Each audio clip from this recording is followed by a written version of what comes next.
Señora ministra, muchas gracias por atendernos en esta entrevista. Queremos hablar sobre el tema de reestructuración de las Fuerzas Armadas, algo que planteó el presidente de la República hace algunos meses ya, y consultarle cómo avanza ese proceso, qué es lo que se busca, cuál es el objetivo. Bueno, cuando se habla aquí en el sector de la defensa, en las Fuerzas Armadas de reestructuración, es una palabra casi ya parte de la historia, porque se comenta que casi por 15 años se ha estado hablando en Fuerzas Armadas de un proceso de reestructuración, pero es un proceso de reestructuración que nunca ha visto la luz ni ha llegado a feliz término. Es decir, hay una conciencia en las filas militares que era importante una adecuación de las Fuerzas Armadas a los nuevos escenarios. Es desde el año 2007 donde pues empieza a madurar la idea de que era necesario redefinir, repensar el sector de la defensa en su totalidad. Y es a partir del año anterior donde el presidente da claras orientaciones de que hay que tomar en serio un proceso de modernización y de fortalecimiento de las Fuerzas Armadas que se ajuste al mandato constitucional del año 2008 y que también acoja los nuevos escenarios regionales y vecinales, empezando por la constatación de que el Ecuador ha sellado todas sus fronteras con los países vecinos, incluyendo su frontera marítima con Costa Rica, y que efectivamente había que reorganizar a las Fuerzas Armadas para que puedan cumplir con el mandato constitucional, si bien de defender la soberanía y la integridad territorial como misión fundamental, pero de acoger ese mandato de Fuerzas Armadas como una institución que protege y garantiza los derechos ciudadanos, que es lo que establece el artículo 158 de la Constitución. Es en función de esto y de un análisis muy cuidadoso del escenario geopolítico o regional, vecinal e internacional, donde hemos respondido a una pregunta que nos hizo el presidente, que dijo: ¿qué tipo de Fuerzas Armadas requiere el Ecuador del siglo XXI en el marco de la Constitución del año 2008 y en los escenarios actuales? Esa es la pregunta que hemos venido respondiendo en un trabajo profesional, serio, junto con los mandos militares, con las fuerzas y con especialistas también civiles, no solo del Ecuador, sino también del exterior.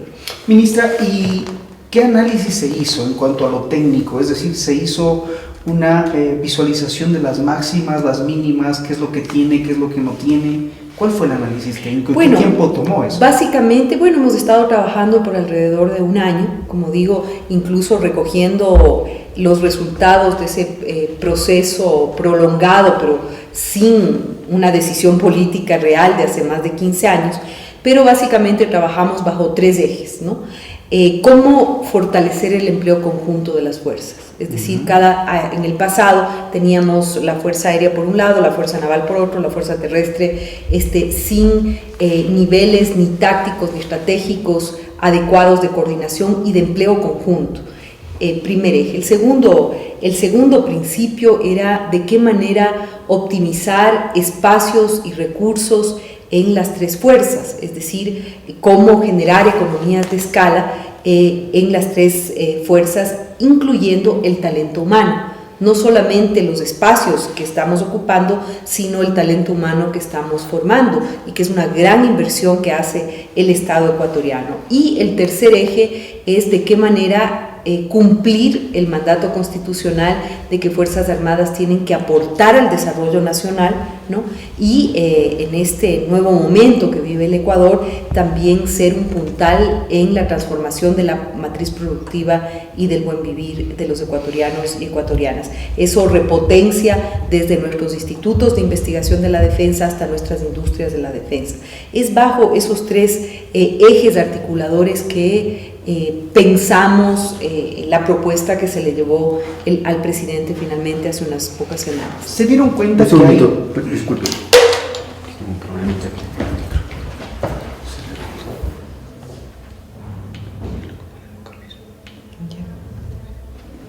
Ok. Listo, gracias. 2.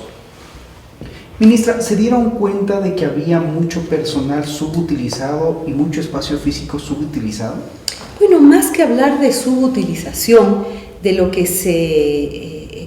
se analizó es que en los lugares donde estábamos ubicados como fuerzas, es decir, nuestro empleo estaba en zonas que no necesariamente respondían a los nuevos escenarios de riesgo y amenaza para el Ecuador. Por ejemplo, teníamos una gigantesca presencia militar en la frontera sur por el antiguo conflicto con el Perú. Y sabemos que en este momento nos toca multiplicar presencia y esfuerzo en la frontera norte.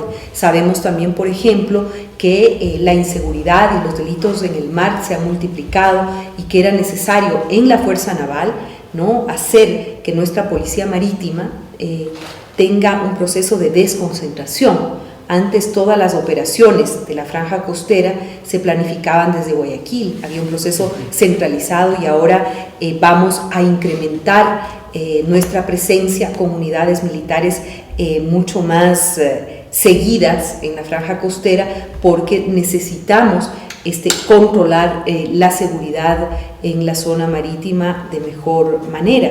Y una mayor presencia de nuestros infantes de marina en la franja costera, por decir algo, y una reagrupación de las unidades militares en el sur del país, un incremento de la presencia en la frontera norte por el momento, pero evidentemente que el análisis de riesgos y amenazas tiene que ser actualizado de manera permanente. Así es que hemos establecido un equipo de trabajo que va haciendo revisiones periódicas. Eso hace también que ajustemos el número de efectivos de acuerdo a las necesidades que tenemos ahora. Y efectivamente va a haber una reducción técnica y progresiva hasta el año 2025. ¿En qué porcentaje, ministra? Bueno, estamos hablando de... 7.000 efectivos más o menos. Una reducción del 20% más o menos, pero que hace un valor total de 34.500 efectivos para el año 2025. Aquí lo importante es que la carrera militar no se va a afectar, que esta medida obviamente no es retroactiva para aquellos hombres y mujeres que forman parte de la institución militar. Por el contrario, la reestructuración o este proceso de modernización y fortalecimiento está acompañada de un proceso también de repotenciación de las capacidades y de un plan tremendamente ambicioso de formación y capacitación, tanto para la tropa como para la oficialidad de las tres fuerzas. Tenemos todo un plan también montado que ha sido producto del proceso de trabajo que hemos venido llevando este último año. Ministra, puntualicemos algunas cosas. Usted decía el país necesita optimizar los recursos. Actualmente, con 42.000 efectivos, ¿cuánto gasta el Estado anualmente? Bueno, ahí hay que señalar algo, y con mucho orgullo lo decimos, más del 80% de la inversión en defensa es en el talento humano, es en nuestros soldados, es en nuestro pueblo uniformado. ¿Por qué? Porque en los años de la Revolución Ciudadana ha habido un incremento de los salarios militares en alrededor del 200%. Esa es la gran inversión que hacemos en el sector de defensa. A eso se debe sumar los aportes que hace el gobierno nacional para mantener de manera saludable el sistema de la seguridad social de Fuerzas Armadas, que eso es un monto tremendamente importante. El 60% viene de aportes del gobierno nacional al Fondo de Retiro, Invalidez y Muerte de las Fuerzas Armadas. Hemos hecho una gran inversión en vivienda fiscal, el mejoramiento de guarniciones militares, es decir, lo primero y la mayor inversión es en el bienestar del personal militar, y eso yo diría nos llena de orgullo. Eso se lleva más del 80% del presupuesto. El resto es un plan plurianual de optimización de la capacidad operativa de Fuerzas Armadas. Desde el año 2007 hemos venido sostenidamente cumpliendo con ese plan, es decir, los medios que tenemos y que debemos ir optimizando y manteniendo en estos años que seguirán. Y lo tercero, una fuerte inversión, como digo, en mejoramiento de la infraestructura. Si se trata de dar un monto, ¿cuánto sería? Bueno, el presupuesto, el presupuesto en defensa, el presupuesto, por ejemplo, de este año supera en algo los 1.700 millones de dólares, de lo cual, como decía, más del 80% corresponde a los sueldos y salarios militares, a los valores de rancho, a los aportes que hace, eso no está contemplado, por cierto, en ese monto, los aportes que hace el gobierno nacional al Fondo de Retiro, Invalidez y Muerte de los militares, y como digo, un proceso técnico y ordenado para optimizar las capacidades operativas de nuestras Fuerzas Armadas. Decía el presidente que con la reducción de personal militar se aspira a ahorrar más o menos 148 millones de dólares anuales. Así es, pero fortaleciendo otros organismos de seguridad que están debatiendo en la Asamblea. No, eso no es así. El ahorro supuesto es un ahorro realmente menor, porque como decía, el proceso de reducción recién se va a empezar a notar para el año 2025. Esto es un proceso sostenido y de mediano plazo, ¿no? El ahorro, si así se le quiere llamar, será reinvertido en el sector de defensa para optimizar nuestras capacidades operativas, para mejorar la infraestructura. En lenguaje militar se habla del pie de fuerza. ¿Cuál es el pie de fuerza ideal? Es decir, el número de efectivos que se requiere. En este momento nosotros tenemos más del 80% de nuestros efectivos en operaciones directas y cotidianas, vinculados a la defensa y a las misiones que debe cumplir las Fuerzas Armadas, ¿no? De lo que se trata es de armonizar el número de seres humanos que componen una fuerza, la infraestructura disponible y los medios, es decir, la capacidad operativa. ¿Eso qué quiere decir? Que nosotros no podemos tener 100 pilotos para un avión. Hay que tener el número de pilotos de acuerdo a los medios que tenemos, de acuerdo a la infraestructura instalada que tenemos, y todo ese cálculo de acuerdo al escenario de riesgos y amenazas y a la misión que le corresponde cumplir a Fuerzas Armadas en el marco de la nueva Constitución. Este es un trabajo que se ha hecho de manera muy técnica. Hay ciertos pseudoanalistas militares que dicen, bueno, y esto, y opinan sobre esto. Pero se va a minimizar la capacidad militar. Claro, pero es el contrario, es precisamente todo lo contrario, es estar en los lugares donde debemos estar, con los medios necesarios, con la más alta tecnología. Hemos puesto mucho énfasis en el mejoramiento de la formación de nuestros militares. Con mucho orgullo también decimos que la formación de los miembros de Fuerzas Armadas del Ecuador es reconocida a nivel continental. Nuestros militares están muy bien formados, muy capacitados, e incluso estamos optimizando un gran plan de formación y capacitación para los próximos años, que va a incluso mejorar las capacidades que tienen nuestros soldados en el territorio. Mucho de esta inversión que tendrá el proceso de modernización se invertirá en el talento humano, en optimizar el talento humano. Cuando dice usted modernización de las Fuerzas Armadas, ¿el país qué debe entender? Modernizar las Fuerzas Armadas quiere decir adaptarlas al nuevo mandato constitucional y a los nuevos escenarios que vive la región. No podemos estar de espaldas al crimen transnacional organizado, no podemos estar de espaldas al trabajo de apoyo a la Policía Nacional en los temas de seguridad interna, en los temas de narcotráfico, no podemos estar de espaldas a flagelos que están realmente afectando no al Ecuador sino a la región entera, como la minería ilegal. No podemos estar de espaldas al tema del narcotráfico, que ahora lamentablemente las rutas son por vía marítima o por vía aérea. Tenemos que estar preparadas para eso y para proteger a la población, para proteger los derechos y garantías ciudadanas como establece la Constitución. Y dotarles del equipo necesario, porque ese es otro de los temores. Sacar a los militares a apoyar a la policía con armamento de guerra. Eso no tiene ningún sentido. Realmente eso es lo que algunos medios sin conocimiento han señalado. Aquí existen dotaciones especiales. El trabajo de apoyo a la Policía Nacional la viene haciendo Fuerzas Armadas desde hace muchísimos años. Nuestras Fuerzas Armadas y cada soldado está capacitado, por ejemplo, en derechos humanos. Eso es parte de la formación militar, en derecho internacional humanitario. Nosotros tenemos protocolos para el uso progresivo de la fuerza. Nuestros militares están capacitados para eso. saben qué tipo de armamento deben utilizar, cómo se deben proteger. Es decir, me parece que esos comentarios tienden a minimizar por desconocimiento ese gran profesionalismo, esa gran formación, ese gran conocimiento que tiene el personal militar ecuatoriano.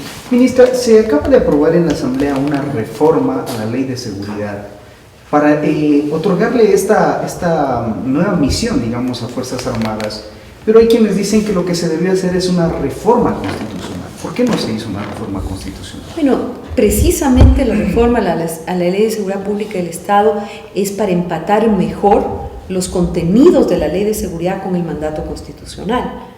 La Constitución establece que las Fuerzas Armadas, nuevamente repito, son una institución de protección de los derechos y garantías ciudadanas.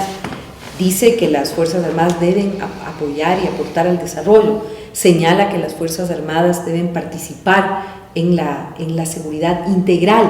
Es decir, eso lo manda la Constitución y tenía que reflejarse adecuadamente en la ley. Lo que hizo la ley es precisar un mandato constitucional. Entonces, yo creo que realmente, y además formalizar un trabajo que nuestras Fuerzas Armadas han venido haciendo no de ahora, sino desde hace mucho tiempo. Y para lo cual hay protocolos de empleo. Recordarán que en el año 2013 con el ministro del Interior firmamos la creación de un comando estratégico conjunto que es presidido por el jefe del comando conjunto de las Fuerzas Armadas y el comandante general de la Policía, justamente para coordinar las operaciones conjuntas en materia de seguridad integral.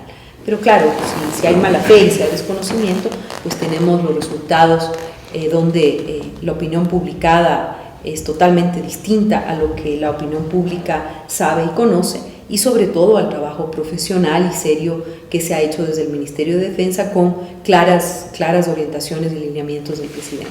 Hay una opinión también en torno a que lo que se quiere es mantener ocupados a miembros de Fuerzas Armadas para que ellos cumplan la misión constitucional que establece y no sean influencia política como ha sido en las últimas crisis políticas del Ecuador, en donde finalmente los militares han tenido que definir la situación política del Ecuador. Créame que recordemos los golpes militares, los golpes de Estado, en donde hubo un triunvirato en donde estuvo involucrado un militar, el caso de Lucio Gutiérrez. Bueno, tenemos que recordar algo, ¿no? Y la opinión pública lo sabe. Las Fuerzas Armadas es una institución que cuenta con más del 70% de la aprobación y de la legitimidad de la opinión pública nacional y la confianza ciudadana, ¿no es cierto? Y eso no es de gana, o sea, no es un prestigio ganado en el vacío, es parte del trabajo profesional y patriótico que hacen nuestros soldados. No necesitamos mantener ocupados a nuestros soldados para que cumplan las tareas que cumplen diariamente. El empleo de nuestros soldados en el territorio es 24/7, con ciertos pequeños periodos de descanso. El trabajo de un soldado es tremendamente sacrificado. Nuestras Fuerzas Armadas están presentes donde nadie más está, están en los lugares más remotos, en las condiciones más adversas, en los sitios más peligrosos, y eso, digamos que es un prestigio ganado a pulso y ganado en la demostración de un trabajo profesional y patriótico. Así es que no creo que haya necesidad de distraer a nuestros soldados para que no se preocupen de los temas políticos. Yo creo que es conocido que hay ciertos militares en servicio pasivo que han optado por dedicarse a la política. Eso es legítimo, eso no está prohibido. Lo que sí debe ser, me parece a mí, analizado por la propia opinión pública, por el pueblo ecuatoriano, es cuando una opinión de estos exmilitares de servicio pasivo es una opinión para desinformar, para crear rumores innecesarios, para hacer pseudoanálisis sin conocimiento de causa y con una clara intencionalidad política. ¿Cuáles son las actuales amenazas que enfrenta el Ecuador? Si se trata de enumerarlas, ¿cómo lo haríamos?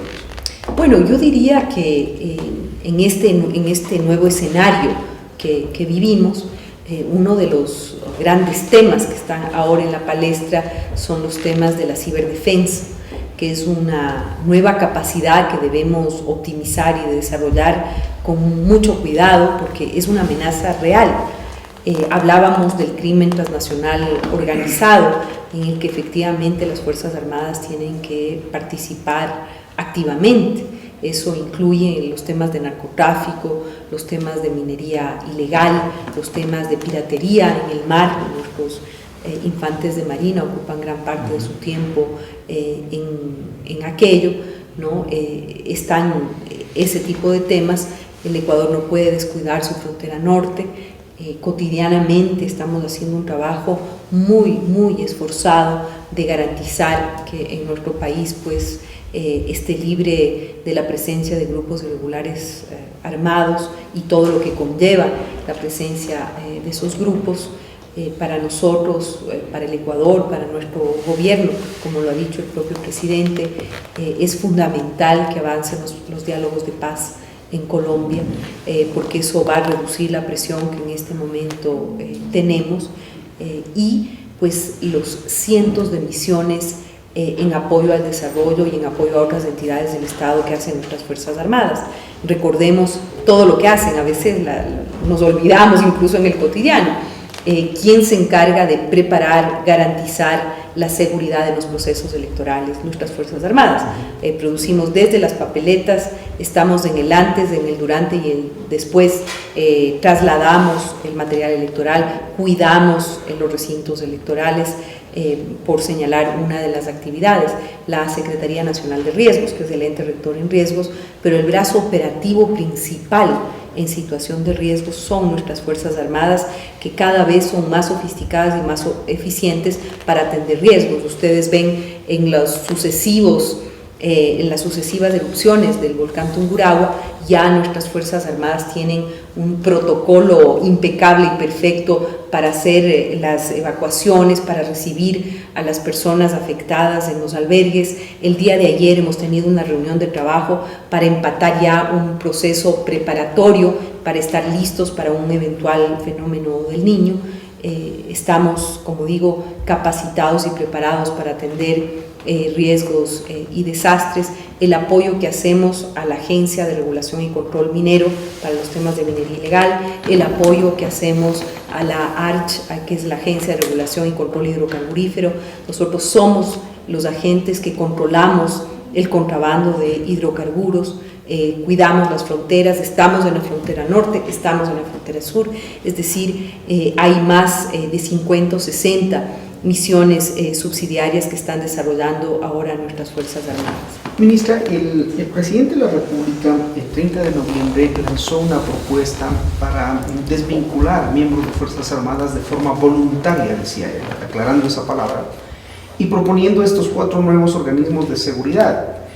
La pregunta que yo le quería hacer es, ¿cuántos miembros de Fuerzas Armadas han decidido o han mostrado su predisposición a integrar estos cuerpos de seguridad que plantea el gobierno?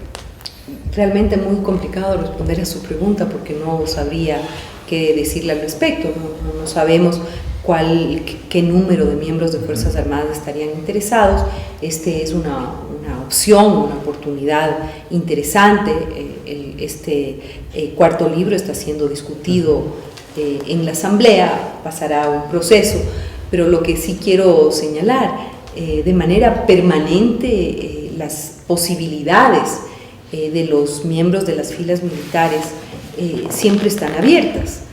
Pueden pedir su baja y trabajar en el sector privado, pueden salir de la institución militar y pasar a formar parte de las empresas de seguridad privada, pueden decidir, en el caso de ser muchos estudiosos e intelectuales militares, optan por seguir su carrera y sus funciones más bien en el sector académico y en las universidades. Es decir, las opciones de trabajo para el personal militar están siempre abiertas y la decisión de tomar otras opciones de vida y de carrera siempre están abiertas para los miembros de las filas militares. Saber a cuántos miembros de las filas militares le interesaría. No, porque es una decisión personal y voluntaria, ¿no? Entonces, difícilmente, sobre todo cuando todavía la ley no ha sido aprobada, está en discusión en la Asamblea, pues y cuando ocurra, ahí hay esa posibilidad u oportunidad que tienen los miembros de Fuerzas Armadas. Usted ha hecho un recorrido por varias unidades militares en los últimos días, informando sobre lo que está pasando, el tema de la reestructuración. ¿Hay tranquilidad en las Fuerzas Armadas? Le pregunto esto por el informe o el comunicado que emitió el ex mando militar a través de un canal en internet. ¿Cómo están las cosas ahora? Bueno, primero que el hecho de las visitas a las unidades militares no es un tema nuevo, no es un tema reciente. Yo no soy una ministra de escritorio, permanentemente estoy en contacto con nuestros soldados, estoy visitando la frontera, estoy visitando las unidades, revisando por mí misma las condiciones en las que están trabajando nuestros soldados.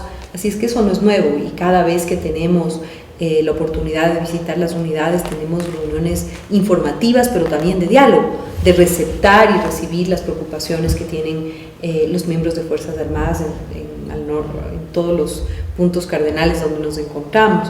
Así es que eso no es nuevo. En cuanto al ambiente, a las supuestas preocupaciones, solamente se producen por lo general preocupaciones cuando hay exmiembros de las Fuerzas Armadas que se encargan de desinformar, de crear rumores, de crear incertidumbre en las filas militares. Eso les hemos dicho a los miembros de Fuerzas Armadas de manera permanente. Pero la preocupación fue del ex alto mando, ¿no? Bueno, yo creo que ahí hubo un problema de desinformación, hubo un error reconocido por el alto mando militar, una reacción no consultada, pero eso es un asunto superado. Tenemos inclusive ahora un nuevo mando y es en compañía de este nuevo mando que estamos avanzando el proceso de modernización y fortalecimiento de nuestras Fuerzas Armadas. Para ir finalizando, ministra, usted decía que van a hacer una inversión en los próximos 3 años en cuanto a equipamiento. ¿Qué tipo de equipos son los que se van a adquirir? Bueno, también es bueno recordar a la opinión pública que cuando inició el gobierno de la Revolución Ciudadana prácticamente no teníamos fuerza aérea, no teníamos aeronaves de ningún tipo. Las condiciones de infraestructura de Fuerzas Armadas estaban en un estado de deterioro que avergonzaba, a pesar de que nuestras heroicas Fuerzas Armadas habían ganado una guerra en el año 95. Curiosamente, después de eso, no hubo ningún tipo de inversión importante, una planificación adecuada de mantenimiento y fortalecimiento de infraestructura. Es a raíz del año 2007 donde empieza un proceso sistemático y ordenado para equipar a nuestras Fuerzas Armadas. Lo primero que se hizo, recordará el país, es poder dotarnos de escuadrones supersónicos, que realmente resultan ser muy útiles en ciertas condiciones. Tenemos ahí ahora escuadrones subsónicos que hacen un trabajo de patrullaje y control que es tremendamente importante en los tiempos que vivimos ahora. Tenemos helicópteros para las 3 fuerzas que cumplen con sus tareas, por ejemplo, de apagar incendios, de evacuación y rescate. Tenemos, ahora sí podemos decir que tenemos una fuerza aérea operando. Teníamos una debilidad, si se quiere, con nuestra capacidad logística. A finales de este mes de junio está llegando el primer avión logístico que reemplazará a los 2 aviones logísticos que salieron de operación el año pasado, a los 2 aviones Avro. He mencionado también esta decisión de descentralizar la presencia de la Fuerza Naval, es decir, de nuestra Policía Marítima en las franjas de frontera. Eso hace que nosotros necesitemos más lanchas rápidas, más medios para hacer patrullajes, para tener una mayor presencia y garantizar la seguridad en el mar. Eso también está considerado en términos de una inversión plurianual. Hemos también considerado la necesidad de renovar el parque automotor de la Fuerza Terrestre. Recordará el país, y yo sé que la gente que sigue esto lo sabe muy bien, más del 70% del parque automotor de la Fuerza Terrestre está obsoleto, tiene más de 30 años, 35 años en muchos casos. Entonces hay un proyecto para reequipar con medios de transporte adecuado a la fuerza terrestre. Como digo, todo esto hecho con una gran prolijidad técnica de ver cuáles son las necesidades de cada una de las fuerzas. ¿Y el tema de los radares, ministra? Bueno, ese proceso sigue adelante, es un proceso que requiere su tiempo porque requiere pasar por un proceso precontractual, por un proceso también de concurso, estamos avanzando en ese sentido. ¿Para cuándo estaría el Ecuador protegido? Yo creo que eso dependerá también de los tiempos de las firmas oferentes, cuánto tiempo. ¿En qué estado está el proceso? Bueno, está en un proceso precontractual. Ministro, muchas gracias. Gracias Muy también amable. a ustedes. Gracias.